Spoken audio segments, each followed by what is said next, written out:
Bonjour à tous, je suis Pierre-Luc Roy, je suis ravi de vous retrouver pour cette nouvelle édition de BBC Cash Echo. Journée de vote décisive en Afrique du Sud ce mercredi après une campagne où l'un des enjeux principaux a été la lutte contre la corruption.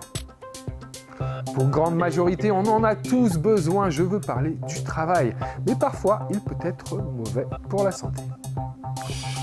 Le consommé local mis à l'honneur à Dakar, découverte enfin de journal d'un marché fermier et artisanal qui fait le bonheur des amateurs du Made in Sénégal. Voilà pour le menu de BBC Cash Echo aujourd'hui.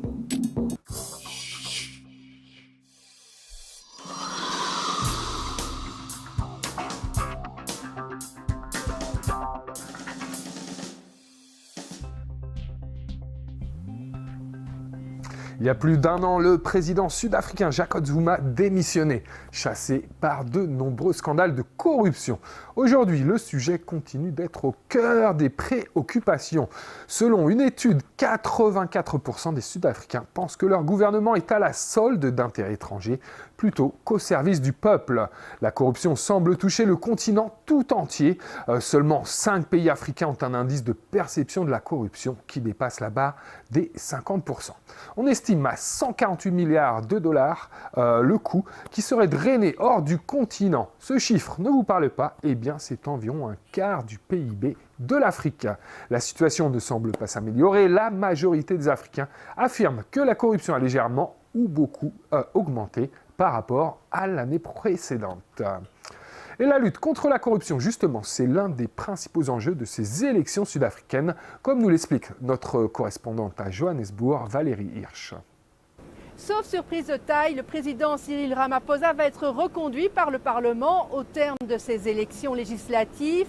Il ne fait pratiquement aucun doute que le parti au pouvoir, l'ANC, va remporter une nouvelle fois ce scrutin.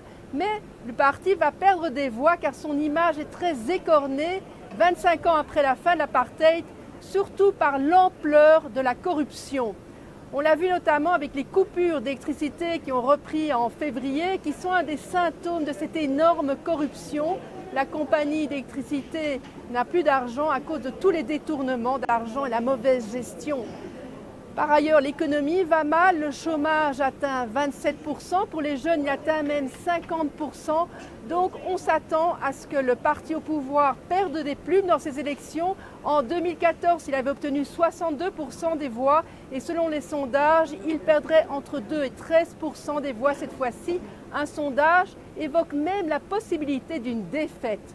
Alors le président Cyril Ramaphosa a promis de lutter contre la corruption.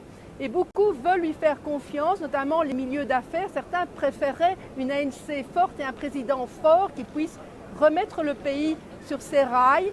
Mais d'autres doutent qu'il puisse faire quelque chose car il fait face à une forte opposition des partisans de l'ancien président Zuma. Parce qu'il y a par exemple des leaders très corrompus qui figurent toujours sur les listes électorales et à la tête du parti. Donc pour ces Sud-Africains désenchantés vont sans doute voter pour l'opposition, notamment pour les combattants pour la liberté économique de Julius Malema, un petit parti radical qui a le vent en poupe et qui pourrait doubler son score de 6 à 13%. On s'attend aussi à un émiettement des votes car il y a 48 partis en lice contre 19 lors des élections précédentes. En un mot, beaucoup de Sud-Africains sont indécis et pourraient même diviser leur vote entre l'ANC au niveau législatif et d'autres partis au niveau provincial, si bien que le parti au pouvoir pourrait perdre le contrôle de la province de Gauteng, ici, de Johannesburg et Pretoria, et la province du KwaZulu-Natal. Jetons un œil au reste de l'actu éco du jour. Le Mozambique veut investir 200 millions de dollars pour reconstruire le chemin de fer de Michampana. Cette ligne ferroviaire qui relie le port de Beira au Zimbabwe voisin a été détruite par le cyclone Indai en mars dernier. Les salariés du textile éthiopien sont les moins bien payés au monde. Ils gagneraient, selon un rapport paru ce mercredi, en moyenne 23 $ par mois. C'est encore moins que les salariés de Bangladesh, notoirement mal rémunérés et qui touchent, eux, 95 $ par mois. Le Botswana, la Namibie, la Zambie et le Zimbabwe plaident pour une levée de l'interdiction du commerce d'ivoire. Les recettes des ventes pourraient servir à mieux protéger les éléphants. Selon eux, le braconnage constitue la principale menace qui pèse sur les pachydermes dont les défenses se vendent à prix d'or en Asie. Allez, restez avec nous dans un instant, direction Dakar au Sénégal pour découvrir un marché pas comme les autres.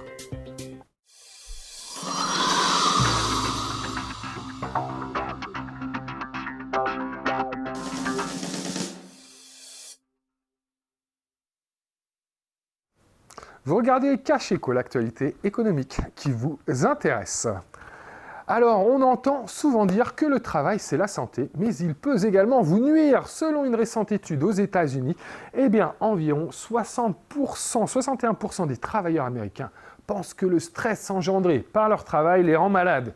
Et cela coûterait à l'économie américaine 300 milliards de dollars chaque année. En fait, selon certaines estimations, chaque année, c'est environ 120 000 travailleurs américains qui perdent la vie en raison des préoccupations liées à leur travail, comme par exemple les longues heures, une situation économique incertaine ou le manque de couverture sociale. Des conditions de travail souvent rencontrées en Afrique, où l'économie informelle, elle représente en moyenne 40% des revenus du continent. Voilà, alors comment mieux gérer son stress? Sophia Jefferson est coach de vie. Elle nous rejoint en direct depuis Mulhouse en France. Alors Sophia, quels sont les conseils pour avoir un bon équilibre entre vie privée et puis vie professionnelle? Alors, bonjour. Bonjour. Donc, déjà, pour commencer, j'aimerais adresser la cause du stress.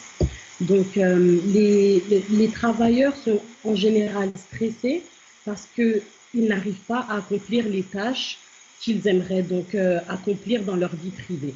Donc ça prend beaucoup trop de temps, leur travail prend beaucoup trop de temps et donc ils n'arrivent pas à faire ce qu'ils arrivent à faire. Donc un très bon exercice serait d'évaluer tous les éléments de votre vie et afin d'avoir une vue d'ensemble.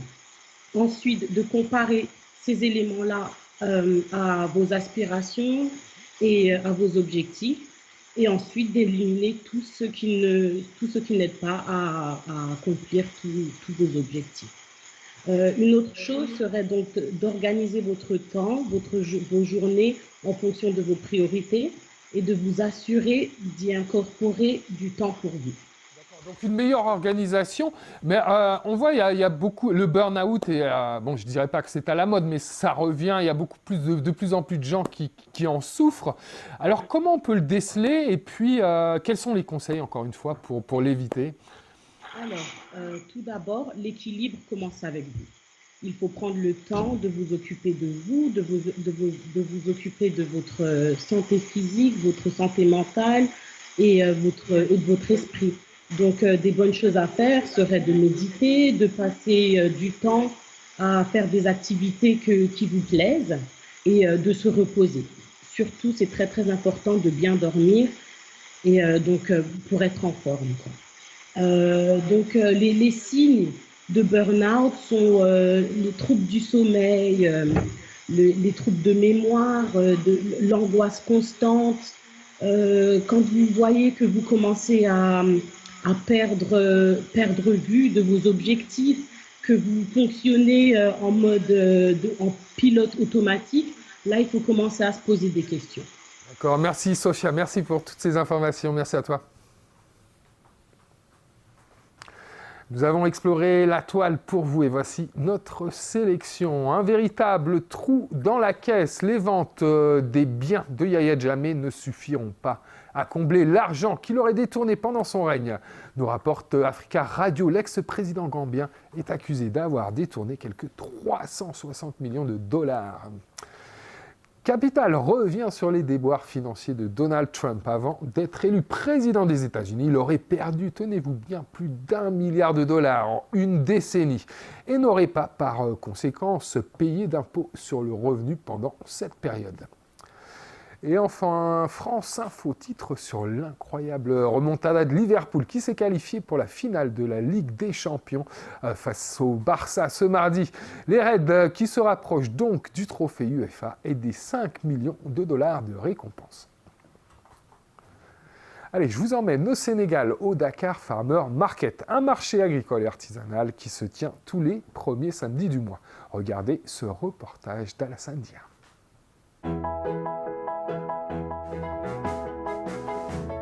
Bonjour, je suis le Dr Chamokan, fondatrice du Dakar Farmers Market.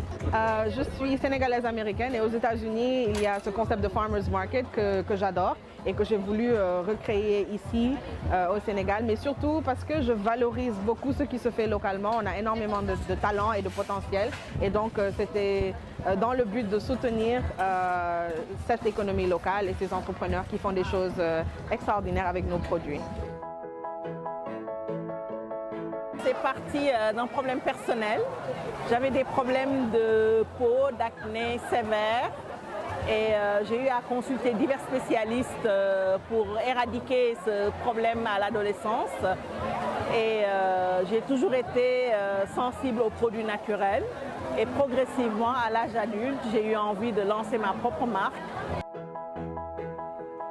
Bonjour, je m'appelle Soda Fall. Vous avez des paniers en wax, des paniers en fil plastique. Donc, mis à part les paniers aussi, nous faisons des robes en wax, donc tout ce qui est artisanat. Et c'est des produits qui sont made in Sénégal. Vraiment, c'est une belle initiative. Hein. Ça nous permet aussi voilà, d'avoir une meilleure visibilité, donc de présenter nos produits. Et ça va, on apprécie.